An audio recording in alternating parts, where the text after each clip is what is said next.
समोरच आज आलेलो आहे. थोडक्यात मला वाटतं 500 मीटरच्या अंतरावरच राहिलेलो आहोत, बसलोय. भरणे मामाच्या घरासमोर भरणेवाडी या गावात आम्ही आंदोलनाला आलोय. खर तर आज जे कृषी मंत्री आहेत त्यांनी आम्हाला आश्वासन दिलंय.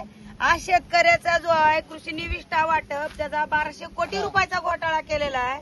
तो 19 जुलै पासून पत्रेवर होत आहे, निवेदन दिली जातात. त्याच्यातला कृषीच्या निविष्ठाचा जो घोटाळा आहे तो काढण्यासाठी समिती गठीत केलेली आहे. त्याच्यामध्ये 1200 कोटी रुपयाचा घोटाळा म्हणजे निघालेला सुद्धा आहे. आता आम्ही परवा पुणे आयुक्त कार्यालयात 29 तारखेला मोठ्या प्रमाणामध्ये सेंट्रल बिल्डिंग वर चढून आंदोलन केलं. त्या दिवशी कृषी आयुक्त आणि भरणे मामा यांनी आश्वासन आणि पत्रही दिले की त्या संबंधित अधिकाऱ्यावर कारवाई करू. आज कृषी अधिकारी, कृषी जिल्हा अधिकारी जर शेतकऱ्याच्या ज्या कृषी निविष्ठा असतील, बी बियाणं असतील, एवढं सगळं याचा घोटाळा केलेला आहे. शेतकऱ्याच्या मड्यावरलं लोणी खाणारी अवलादी आहे आणि हे सिद्ध झालेलं असताना सुद्धा फक्त पत्रेवरच आहेत आणि कारवाई करू म्हणतात. मग याचा अर्थ भरणे मामाला सुद्धा अधिवेशनामध्ये मला वाटतं लोकशाही न्यूज वाल्यांनी सुद्धा सांगितलेलं होतं की जी सेंट्रल बिल्डिंग वरती जे शेतकरी आंदोलन करत आहेत, ज्या कृषीचा घोटाळा केलेला आहे त्याच्यावर तुम्ही काय कारवाई करणार.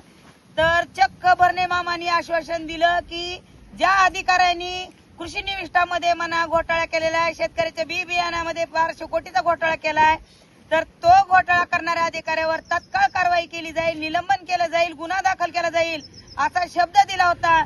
मग तो शब्द आतापर्यंत पाळला नसल्यामुळे आज आम्ही बांधवांनो, शेतकरी बांधव भरणे मामाच्या भरणेवाडी या गावामध्ये त्यांना निवेदन द्यायला गेलेलो आहोत. तर पोलीस प्रशासनाने निम्मी आमची लोक जे आहेत भरणे मामाच्या घरापाशी गेलेले आहेत. आम्हाला काही लोकांनी इथं पुलावरती अडवलेलं आहे.